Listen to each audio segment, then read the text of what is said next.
Hey everyone, welcome back to another episode of Let's Chat Reality. I'm Molly, I'm Michael. and today we wanted to recap Big Brother 26, week 8, and also going into week 9 a little bit. So let's just get into it with starting with our thoughts on MJ using her veto on Angela, and then Chelsea having to renom Quinn. What were your thoughts then on that, and also Chelsea nominating Quinn? Yeah, so it really wasn't necessarily that MJ is aligned with Angela. She's really not. MJ is very much in with Cam and Chelsea. Like they're kind of a trio. And then we have what they really call as the trio, the Frenzy Alliance Yeah. of Tikor, Chemo, and Rubina. And then Leah, Quinn, and Angela were kind of a third trio before Quinn left, but the three of them couldn't really get it together in the same way that the other trios have. They're kind of a little all over the place. But really, originally when MJ won veto, she did not plan on using it. She was like, cool, she's aligned with Chelsea. She wanted to keep Chelsea's nominations the same. But then they started talking more and were like, well, really, Quinn or Leah is probably a better target to get out, that they're going to come for our trio in a way that Angela probably isn't going to be a threat or win anything. And, Chemo, Chelsea and Tikor have a good relationship. So Chemo's going to kind of do whatever Tikor says. And so there was a much better chance they felt like that they could get the other trio to go for Leah or Angela rather than getting Angela or rather than getting Quinn to do anything that they would want them to do. So, excuse me. So that was kind of their reasoning. They ended up deciding to pull Angela off, which sets a record for the most times anyone's ever been pulled off in one season from the block. So Queen Angela, Angela Giesling over here. But yeah, so she ended up getting pulled off, and Chelsea ended up nominating Quinn as the renom there. So I thought it made sense. It was the move that I thought they should have made from the beginning to target Quinn or Leah, and Quinn I think was the best option there. So I was glad that for their game, I think they made the right move for sure. Yeah, for sure. I feel like Angela's just kind of like easy person to keep around in terms of like she's not really winning too much or things going on. Like Quinn obviously is a super fan of the game, and so him being more of that strategy threat, and then also just like in comps too. So I think it definitely was the right move to nominate him, and the trio you said, like all that strategy and everything that went behind it, like does make sense for him to be nominated there. Yeah. What were you saying? Oh, I was just going to say that, this was before Angela won this veto this week, but Angela is actually winning. I mean, she's won 2 HOHs. Now she's won a veto. I mean, she's racking up those wins. And honestly, I think someone like her who you wouldn't expect to win, like winning 3 competitions for Angela, I think means a lot more than someone like Cam or Quinn, like winning 3 challenges. Like maybe would look and say like, hey, you didn't really win that much. But for Angela, it's like, whoa, she's won 3. Like that is actually a really good win record. And I think if she does end up getting the end, I don't know that she's going to be the GOAT up there that everyone is thinking that she'll be.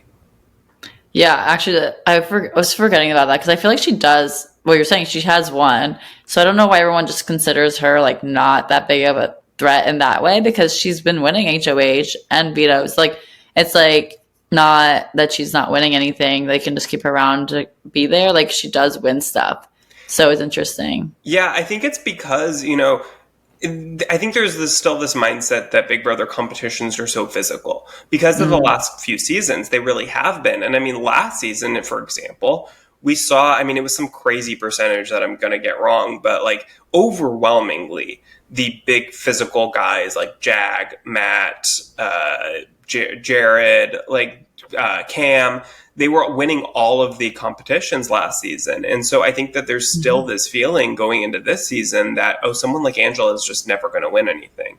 And, the end competitions are so physical. Like there's this, this feeling like that coming up, especially with these competitions that tend to be towards the end of the season lately, that they are so physical and that someone like Angela could never win them. But it does seem like this season they're changing that up. And so I don't know that I would necessarily bank on that if I were them. And so I think, I don't think you can count out anyone at this point, which is great. That's what we've always wanted. And so I hope that in the future now, someone like Angela won't be discounted in that way.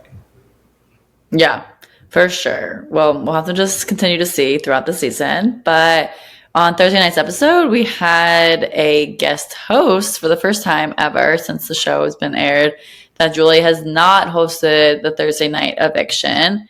So what were your thoughts on Jerry O'Connell as the stand-in host for the night? Did you think he did a good job? I do. I thought he did well. Yeah, I mean, like you said, Julie had COVID, so she was out, unfortunately. She's doing fine, though. It seems like she was just still technically testing positive. But yeah, I thought Jerry did great in her place. He's a Big Brother fan, so I think that was very helpful that he actually did already know these people and know the game. And I think that, look, it's almost pretty much all scripted word for word, so it's not like he was ad-libbing a whole lot here. But I think for the parts that he did kind of have to ad-lib, like, I think he did do great. I think of all people, he was a good choice. Yeah, I agree. I think, like, he did a good job. Like, no real hiccups in it that I could remember. Like, it seemed like everything, like, went smoothly, and that he also, since he knew the show, like, was able to add things of his own thoughts and things like that, too, which is nice, not just that he was reading the script. So I think he did a good job. Yeah. No, totally. Well, obviously, big part of this episode was that we saw Quinn's eviction. So, were you surprised with that? Or obviously, like, we did kind of know going into it, we thought it'd be Quinn, but what were your thoughts? Yeah, I was not surprised, but I was a little surprised that he was surprised. Yeah. That he and Leah the night before had conversations with Chelsea and MJ, and they had kind of convinced themselves, like, oh my God, I think we did it. I think we have the votes. And they were just pumping each other up. And it turns out that they did not at all have the votes. But that I think did kind of surprise Quinn, that he had convinced himself that he was probably staying. And so, yeah, that was a little sad to see, but I thought he handled it well. I mean, I thought that little bit that he had with the hidden immunity idol was funny.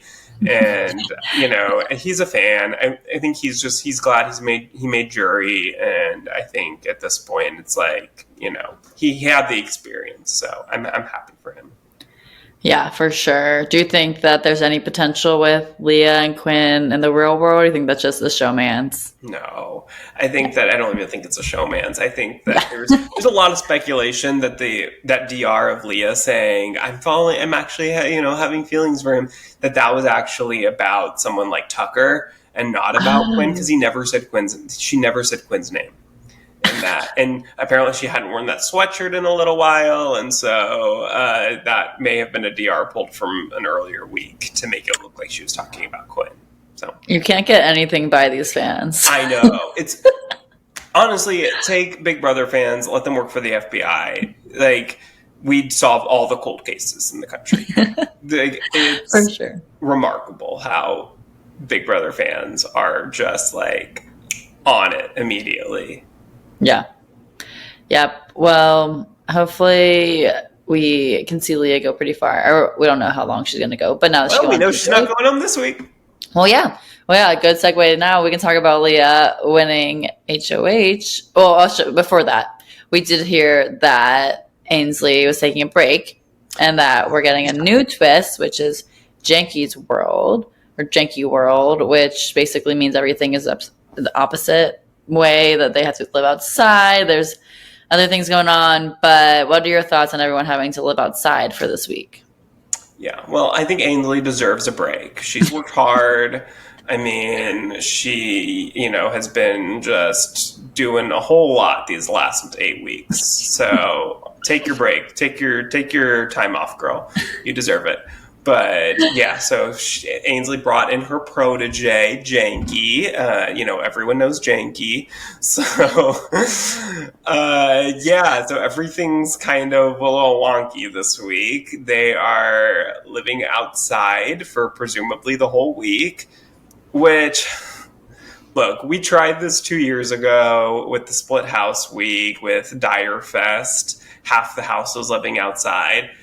And that was already bad enough, because if anyone remembers that week, that was rough for the outside house, because there were planes flying overhead all week. You can't hear any of the audio because of that. There were wall yellers. Like, there's all these things that, I mean, we haven't had a wall yeller yet, so I don't know if they did anything to prevent that they didn't do in 24. But still, it's just like, especially with 8 people outside, like maybe if they had done this a little later with like 6 people left or something, maybe it wouldn't have been so bad and they could have spread out further and like actually strategized. But with 8 people out there, it's like there's nowhere to go to like have a conversation. Like even on Survivor when they're outside, like they have the whole beach to themselves. They can go off to the water well. They can, go on into the ocean. Like there's all these places that they can go to be away from people. Here, there's nowhere to go. So, like, if you're trying to talk strategy, like, everyone's just staring at you. And, like, because of that, we just haven't seen very much strategy talk this week. And because of that, Leah, we haven't said this yet, but getting a little bit ahead. But, like, she couldn't talk about, like, have, like, really one-on-ones in the same way that we normally get. And so I think it's harder to really try to make big moves when you're going to have to just stare at them for the next week. Like, I don't know. I don't like it. Yeah. I mean, yeah, so talking about Leah, she does win HOH this week. So then she nominates Chemo and Rubina. And then we see that then with the veto, Angela wins veto, and then Leah wins the janky veto. So overall, what are your thoughts on the nominees? You think she's going to take anyone down, or if Angela is going to take anyone down, and who potentially, as you're saying, like we don't know. And there's been any talks about this, but do you think she should take someone down and replace someone else? Yeah, so I think that, nominating Chemo and Rubina was the safe route, which I think, I do wonder if they were in the house this week and it would have been a more normal week. I wonder what she would have done. If she would have had the kind of alone time to think to herself about what she wants to do and like have more one-on-one conversations with Angela, who's at this point her closest ally, really her only ally. I think she thinks MJ is her ally, but she's not. So, but I wonder if like this had been a normal week, if she would have been able to hype herself up enough to nominate T-Core and Chelsea, which is kind of what she had said she wanted to do if she won HOH this week before when she was talking to Quinn about it. But then she kind of chickened out. And I think that a large part is because of the way that this week is with living outside and not having time to really think to yourself so much. So I don't know. I think it was not the right move, but I don't necessarily blame her given the circumstances of kind of chickening out. But yeah, I hope that the vetoes get used. I think it would be a lot more exciting if they ended up going through with the big move that she probably in her heart of hearts knows is the right one. And especially now, like she has 2 opportunities, assuming that, with the janky veto, she has to compete in some sort of little competition to earn the right to use it. So assuming that she does complete that successfully and is able to be given the option of using it, I hope that they both end up using their vetoes and this whole week turns around. I think that would be super exciting, especially given the fact that they then have to like stare at them all week. That would be really good TV. Yeah, no, for sure. It does make it interesting that they all have to be together all outside right now. Like maybe we don't know exactly when it's ending, but maybe they do go inside slightly before they actually have to vote. So maybe then, or have to do the renom. Well, I guess that's probably going to happen before they go back inside. But overall, like maybe conversations can be had more in the corner. I don't know. It's hard when you're all outside together. It's not that much space. But I do want her, I think it would be good for her in the game that if she could make a bigger move, but for right now, like if she can't, like having up Chemo and Rubina, like it makes sense for right now. Yeah, and I just want to say, we're recording this Sunday night. Like, by the time you listen to this, the veto ceremony will have happened.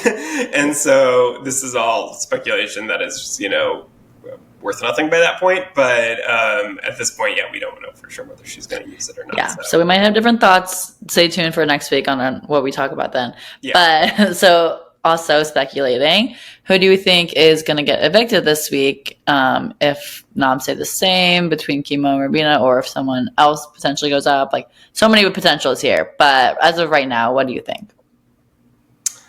I think, assuming that it's Chemo and Rubina on the block at the end of the week, I think Chemo's going up. I actually don't think it could be unanimous. It could be our first unanimous vote of the season, I think. Maybe Tikor would give Kim. Yeah, I don't know. I think that maybe they would, because Tikor would be in a tough position there. But I think that Chemo might say, just like vote with the rest of the house. If it's me, just vote with everyone else so that her game doesn't get messed up because of it. So I don't know, but I do think that it would be Chemo. What do you think? Yeah, also would say it would be Chemo, and if someone else gets nominated, like if it was Tikor getting put up, then I think potential with voting out Tikor or Chelsea. I hope that wouldn't be the case, though. I like Chelsea.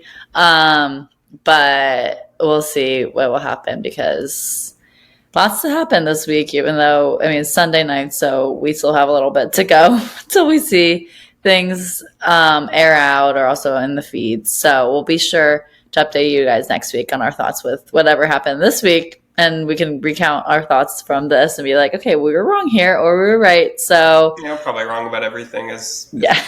Especially this season. This season is like so, everything changes so much week to week that it is really interesting. I feel like every week I'm getting on here and I'm like, oh my God. When I think back to like what was happening last time we recorded, I'm like, that feels like years ago. But it every week feels like a lot happens, which maybe this is the exception week, potentially because of the twist, but we'll see. Yeah. Well, that's all I have for this week's thoughts. So do you have anything else to add, Michael? No, I just think, and I want to give credit to Taran Armstrong from RHAP for this thought, but I do think that he's so right about this, that the move for Leah was to nominate Tikor and Chelsea because of the fact, or at the very least nominating two people, like one from each side, one from each trio, because that way you don't let one trio control all the votes. Mm-hmm. It's 2 and 2. So then the HOH, Leah, not Leah, Angela has all the power at that point. She's the swing vote. And so then you're at a point where you have to, both trios, both voting blocks, then try to come to Angela and try to persuade her to go on one side. And then Angela and Leah end up with all of that power of they can decide themselves who goes home this week. So at this point, if the nominees don't change, you're giving the Cam, Chelsea, MJ trio all the power. And so then they have the option of who goes home this week, and Leah and Angela have no power. So I just think that was why it was so vital for her to choose two people from either trio and not just decide to go against one trio or the other. But. Yeah.